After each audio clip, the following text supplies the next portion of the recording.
आज मैं मौजूद हूं मुंबई के ग्राउंड जीरो पर और जानने और परखने की कोशिश कर रहे हैं कि महाराष्ट्र की राजनीति में उबाल इतना क्यों आ रहा है।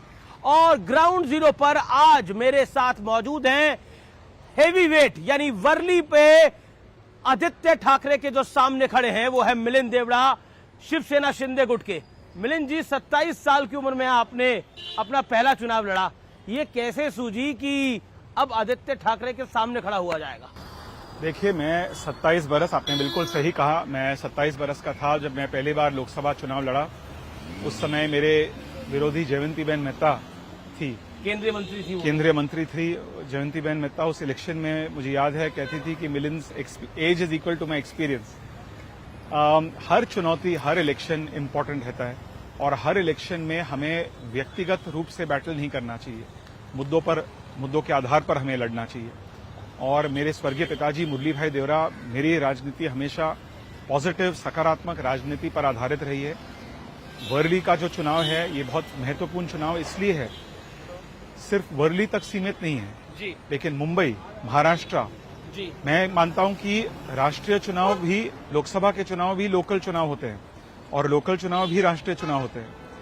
तो यदि हमें भारत को मजबूत करना है तो हमें महाराष्ट्र को मजबूत करना होगा। यदि हमें महाराष्ट्र को मजबूत करना होगा, मुंबई और मुंबई मेट्रोपॉलिटन रीजन को हमें अधिक मजबूत करना होगा। लेकिन एक इंटरेस्टिंग है इस चुनाव के अंदर कि ये जो इस चुनाव के अंदर दो गुट बने हुए हैं, यानी शिवसेना के 2 गुट हैं, एनसीपी के 2 गुट हैं। तो क्या ऐसी स्थिति आपको क्या लगती है? क्या आपको लगता है ये महाराष्ट्र के इतिहास में ऐसा पहला चुनाव होने जा रहा है, तो इसलिए किसी को कुछ पता नहीं है कि क्या हो जाएगा, ऊंट किस कर पर बैठ जाएगा? नहीं, मुझे लग रहा है कि लोगों को एक बात पता है कि हाँ, बहुत सारे पार्टियां हैं। ये 2019 में जो महाराष्ट्र में एक प्रकार से एक राजनीतिक डिसरप्शन हुई, शिवसेना और कांग्रेस साथ में आना, कोई सोच ही नहीं सकता। इसके बाद बहुत सारे राजनीतिक डिसरप्शन हुए महाराष्ट्र में। आज 6 बड़े पार्टियां हैं महाराष्ट्र में, लेकिन मुझे यकीन है कि इस चुनाव में महाराष्ट्र की राजनीति पूरी तरह से हमेशा के लिए सेटल हो जाएगी और महाराष्ट्र की जनता जो है, मुंबई की जनता, वे चाहते हैं कि मुंबई, महाराष्ट्र आगे बढ़े। जो विकास हुआ है पिछले 2 सालों में, जिस प्रकार से शिंदे साहब के नेतृत्व में, देवेंद्र जी के नेतृत्व में, अजीत दादा के नेतृत्व में काम हुआ है हर क्षेत्र में। लेकिन विकास की बात नहीं हो रही। आप देखिए, अभी नोमानी साहब ने ऐलान कर दिया है कि उनका खुला समर्थन एमवीए को है, यानी मुस्लिम समाज जो है वो एमवीए के साथ जाए, अघाड़ी के साथ जाए, हर हाल में उनको जिताना है। 269 कैंडिडेट हैं, उनको जिताना है। हर इलेक्शन में अलग अलग मुद्दों पर लोग चुनाव लड़ते हैं। मैं हमेशा विकास के आधार पर चुनाव लड़ता हूं। मेरा मानना है और मेरा दृढ़ विचार है कि पिछले कई सालों में महायुति सरकार की वजह से और केंद्र सरकार और महाराष्ट्र गवर्नमेंट की एक प्रकार से जो समन्वय है, उस कोऑर्डिनेशन की वजह से बहुत काम हो रहा है और हो चुका है मुंबई में और महाराष्ट्र में। इंफ्रास्ट्रक्चर का जो निर्माण हुआ है, का ऐलान है, इसको आप कैसे देखते हैं? जिसने बोला अघाड़ी के पक्ष में आप वोट करिए। ये देखिए, इन मुद्दों के आधार पे मैं इन मुद्दों में नहीं जाता हूं। अमिश भाई, आप मुझे कई सालों से जानते हो, मैं हमेशा सकारात्मक। लेकिन चुनाव जा रहा है पूरा वो ठीक है, नहीं, मैं नहीं मानता हूं कि चुनाव, बटेंगे कटेंगे, मैं नहीं मानता हूं चुनाव इन मुद्दों के आधार पे चुनाव होने वाली है। मैं मानता हूं कि चुनाव, महाराष्ट्र का चुनाव डेवलपमेंट पे होगी, चाहे ग्रामीण क्षेत्र में नहीं है, चाहे ग्रामीण क्षेत्र की डेवलपमेंट हो, शहरी इलाकों में जो डेवलपमेंट हुआ है। ये मुद्दे हैं, लेकिन ये भी तो मुद्दे आप ही के लोगों के हैं, जिसके अंदर बटेंगे कटेंगे हैं। प्रधानमंत्री ने बोला एक है तो सेफ है। देखिए, मैं इतना ही कह सकता हूं, जहां तक आप मुझे थोड़ा सामाजिक मुद्दों के और आप थोड़ा खींच रहे हो जी, मैं यही कहूंगा कि जो लोग जाति, धर्म, इन चीजों के आधार पर वोट मांगते हैं जी, उनको 100% सबक सिखाना चाहिए। और जो मैं मानता हूं कि आज, फॉर एग्जाम्पल, मैं इतना ही कह सकता हूं कि बचपन से मैंने कांग्रेस पार्टी को देखा है। कांग्रेस पार्टी एक एंटी कास्टिस्ट पार्टी हुआ करती थी। कांग्रेस पार्टी जातिवाद राजनीति के खिलाफ लड़ती थी और आज वही कांग्रेस पार्टी, अफसोस की बात है कि जाति के आधार पर भारतवासियों को बांटने की कोशिश कर रही है। आइए बैठ के बात करते हैं।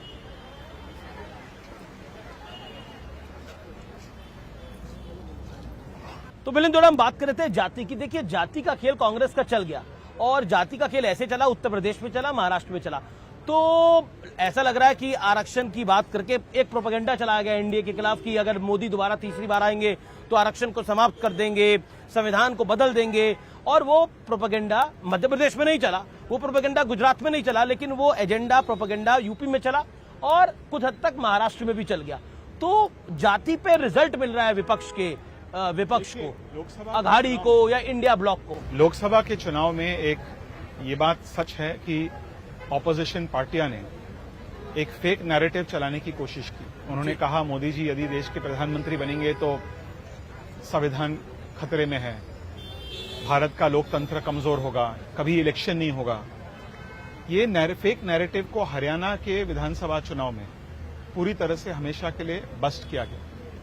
लेकिन अभी भी डर फैलाया जा रहा है कि युति की सरकार आएगी, शिंदे फडणवीस आएंगे तो मुसलमानों को दिक्कत आज आप मुझे एक बात बताइए, जो लोग लोकतंत्र के बारे में बात कर रहे हैं, मैंने इस क्षेत्र के विद्यमान एमएलए आदित्य ठाकरे जी, उनको मैंने आह्वान दिया, चैलेंज दिया, चुनौती दिया कि आइए आप ओपन डिबेट कीजिए। अमेश भाई, आपको यदि मॉडरेट करना है आप मॉडरेट कीजिए।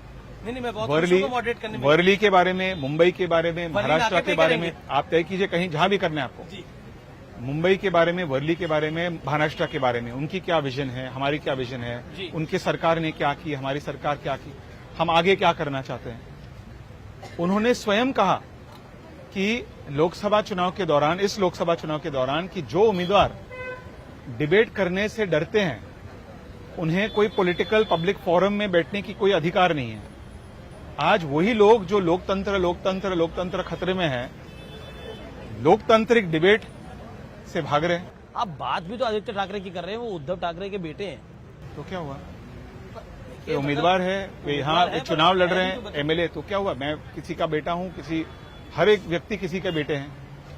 लेकिन पार्टी सुप्रीमो के बेटे हैं, तो उस लिहाज से भी हो जाता है ना थोड़ा। तो क्या हुआ उसे, यहाँ से कैंडिडेट है, मेरे पास लोग है डिबेट करने के। यहाँ कैंडिडेट है, आदित्य ठाकरे यहाँ से कैंडिडेट है। उन्होंने इस क्षेत्र के लोगों को 5 साल पहले, शिवसेना का एमएलए यानी 5 साल पहले उन्होंने यहाँ के लोगों को एक A++ वर्ली का वादा दिया। लोग जवाब मांग रहे हैं कि आप हमें बताइए कि आपने क्या किया, आप क्या करना चाहते हैं। आप यदि जनता के सामने अपने जो विरोधी कैंडिडेट्स हैं उनको आप फेस करने को तैयार नहीं है। उद्धव ठाकरे कह रहे हैं कि उनकी चेकिंग हो रही है बार बार। हालांकि शिंदे जी की भी चेकिंग हुई है, फडणवीस जी की भी चेकिंग हुई है, अजीत दादा पवार की भी चेकिंग हुई है, नितिन गडकरी की भी चेकिंग हुई है। मैं अमित शाह के साथ खुद ट्रैवल कर चुका हूं, उनकी भी हेलीकॉप्टर की चेकिंग हुई है। लेकिन हेलीकॉप्टर चेकिंग को इतना बड़ा विवाद क्यों बनाया जा रहा है? क्योंकि कुछ लोगों को लगता है कि हम बहुत एंटाइटल्ड है, हम यदि इलेक्शन कमीशन, हम एक प्रकार से ये एक मोनार्की है, मोनार्की को हिंदी में हम राजतंत्र, जी, एक राजतंत्र, भारत एक अभी भी राजतंत्र है, एक लोकतंत्र नहीं है। कुछ लोगों को ऐसे लगता है। आप कह रहे हैं बात लोकतंत्र की करते हैं, सोचते राजतंत्र की। जो लोग ज्यादातर लोकतंत्र खतरे में है, वो एक्चुअली राजतंत्र में विश्वास करते हैं, इसलिए वो डिबेट करने को तैयार नहीं है। इसीलिए जब उनके बैंक्स को चेक किया जाता है तो वो कहते हैं कि एक षड्यंत्र है, केवल हमें क्यों टारगेट किया जा रहा है। ये कोई बड़ी बात नहीं है। मैं आपको बता दूं, मेरा बैग खोल रहे हो, मैं कल तुम्हें खोल दूंगा। मैं आपको बता दूं, मेरे पिछले इलेक्शन में 2019 के इलेक्शन, मेरे ऊपर यही लोगों ने केसेस दर्ज की, एकदम फ्रिवलेस केस। हमने ये नहीं कहा कि मैं मिलिंद देवरा हूं, मैं मुरली भाई का बेटा हूं, आप मेरे खिलाफ कैसे। ऐसे जो एंटाइटलमेंट की भावना है, ये लोकतंत्र में आपकी गाड़ी भी चेक हुई होगी? वो अभी तक हुई नहीं है, लेकिन होगी तो आई हैव नो प्रॉब्लम, कृपया चेक कीजिए। आपको मैक्सिमम वहां थोड़ा जूस मिलेगा, हाँ, जो गर्मी के समय हम पीते हैं, बस इसके अलावा। बट चेक करना चाहिए, क्यों नहीं चेक करना चाहिए। देखिए, मैं आपको एक बात बता दूं, जो थोड़ा मैं ऊपर राजनीति से ऊपर उठ करके 2004 में देश में सबसे पहला चुनाव हुआ, जिसमें, और मेरे लिए फर्स्ट चुनाव था, जहां एक उम्मीदवार की criminal record, educational qualifications, asset liabilities उन्हें जनता के सामने प्रस्तुत करना पड़ा। ये अच्छी चीज है। जब हमारे इलेक्शन कमीशन के पास अधिक ताकत है, वे इंडिपेंडेंटली काम कर रहे हैं, तो एक अच्छी बात है। क्या आपको लगता है कि युति की सरकार आएगी तो एकनाथ शिंदे ही मुख्यमंत्री होंगे? मुझे लग रहा है कि शिंदे साहब के नेतृत्व में हम चुनाव लड़ रहे हैं और इनकी फेस को हम प्रोजेक्ट कर रहे हैं सीएम, हर विज्ञापन में, हर एड में, हर भाषण में। तो मुझे लग रहा है कि महायुति सरकार जब आएगी तब शिंदे साहब ही मुख्यमंत्री बनेंगे। और अजीत पवार साथ रहेंगे, क्योंकि अजीत पवार की पार्टी ने बोला कि चुनाव के बाद कुछ भी हो सकता है। मुझे लग रहा है कि देखिए, इस अलायंस में चाहे लोग कुछ भी कहें, इसमें अच्छी तरह से ट्यूनिंग है। क्योंकि आप 2019 में आप उस समय कांग्रेस में थे जब ये हुआ सब कुछ, क्योंकि बीजेपी और सेना जब हुआ मोदी था के उस समय, चेहरे पर आए, जीत कर आए, तो यू वर सरप्राइज। उस समय जब हुआ था, मैंने कांग्रेस पार्टी के नेतृत्व को महाविकास आघाड़ी के खिलाफ एडवाइस दिया था। मैंने कहा ये आपके इंटरेस्ट पे नहीं है जी। जनता ने तय किया कि कांग्रेस पार्टी को अपोजिशन में बैठना चाहिए। आप जनता के मैंडेट को रिस्पेक्ट कीजिए, जनता की बहुमत को रिस्पेक्ट कीजिए। मैंने, आप यकीन नहीं करोगे, मैंने आदित्य ठाकरे को भी कहा कि तुम्हारे हित में नहीं है, तुम भी जनता की मैंडेट को एक्सेप्ट कीजिए। मैंने उस समय 2019 में आपको कहा। उस समय क्या था, वो लोग सत्ता की मतलब लालच थी कि हमें मुख्यमंत्री कुर्सी चाहिए, किसी भी हालत में हम कुछ भी करने को तैयार है, समझौता करने को तैयार है, इसलिए उन्होंने किया। इसकी वजह से देखिए आज क्या क्या हुआ है महाराष्ट्र में। अभी नाना पटोले कांग्रेस के हित में बात कर रहे थे, तो नाना पटोले निपट गए, मतलब इन द सेंस उनको उस कमेटी से हटा दिया गया। वो एक अलग चीज है, लेकिन आज कांग्रेस पार्टी में खास करके उद्धव ठाकरे जी के बारे में और इस युति के बारे में, महाविकास आघाड़ी के बारे में उनकी क्या राय है मैं अच्छी तरह से जानता हूँ। क्या राय है? मैं मीडिया में के माध्यम से मैं नहीं डिस्क्लोज करना चाहूंगा। एक दिन अच्छी है, बुरी एक दिन है, थोड़ा सा एक बुजुर्ग होने के बाद मैं जब पुस्तक में एक मेमोर्स लिखूंगा, उस समय मैं सब कुछ डिस्क्लोज करूंगा। तो काफी लंबा में इंतजार करना पड़ेगा, अभी तो क्वाइट यंग। हाँ, थैंक यू। आखिरी सवाल मेरा आपसे रहेगा, इस पूरे इलेक्शन के अंदर आप कितनी सीट्स देखते हैं युति की? मैं कंफर्टेबल, युति को एक कंफर्टेबल मेजोरिटी मिलेगी, इस पर मुझे पूरा कॉन्फिडेंस जी। और आखिरी 3 सवाल रैपिड फायर राउंड में, वोट जिहाद मुद्दा है इस चुनाव में जो देवेंद्र फडणवीस कहते हैं? हो सकता है, लेकिन इससे बड़ा मुद्दा होगा विकास, डेवलपमेंट, लाडकी बहन योजना। कटेंगे तो कटेंगे मुद्दा है आपकी राय में? जो लोग जाति के आधार पर लोगों में भेदभाव करना चाहते हैं, दरार पैदा करना चाहते हैं, मुझे यकीन है कि उनको हराया जाएगा। और क्या महाराष्ट्र में इलेक्शन रिजल्ट आने के बाद अभी बड़ा खेला होना बाकी है? नहीं, मुझे लग रहा है कि इस इलेक्शन महत्वपूर्ण इलेक्शन है और इस इलेक्शन के माध्यम से महाराष्ट्र की जो राजनीति है, एक प्रकार से पिछले 5 सालों में थोड़ा सा काफी डिसरप्शंस हुए महाराष्ट्र की राजनीति में, वो पूरी तरह से हमेशा के लिए सेटल हो जाए। मैं 3 नेताओं के नाम लूंगा और उन पर आपका एक एक लाइन।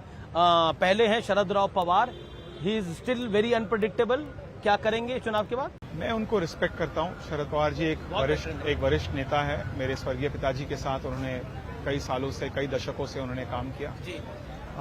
लेकिन ये जो स्पेकुलेशन है, इसमें मुझे ज्यादा मैं ज्यादा इस पर फोकस नहीं करूंगा, क्योंकि मुझे यकीन है कि महायुति की सरकार बनने जा रही है। संजय राउत?